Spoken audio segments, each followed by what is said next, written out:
Cellarman charges through the centre with Ecuador. It's Cellarman just getting to the front end. Cellarman, what a consistent horse he's been.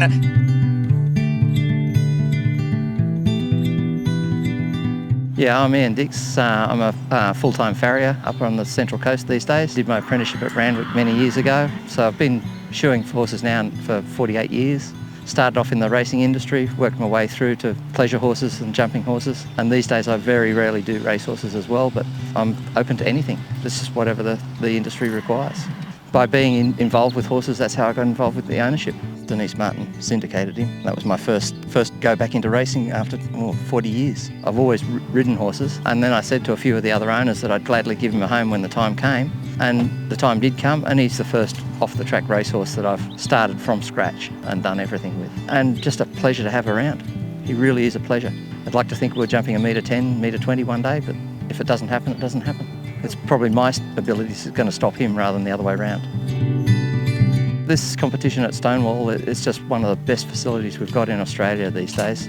You know, I've been all over the place with different competitions along the way, but this is sensational. It's a great experience, the first time I've ever ridden on a team as such, but him being an Inglis graduate horse and knowing Gemma along the way, I was lucky enough to get the invitation to ride for them, so it was great.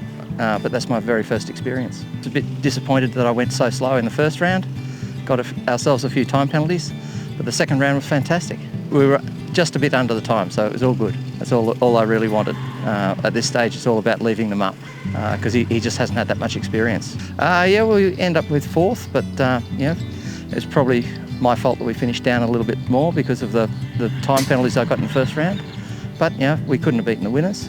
But it's a great competition, and by the look of the people that were watching it, they all appreciated it, and it's just something different.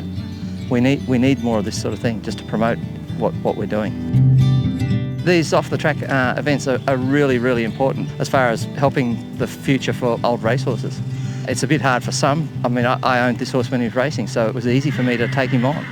Some of them finish up as polo ponies, but you know, every horse has got a different temperament and different talent, and you know, that's what's important. We've got to find the right job for each horse.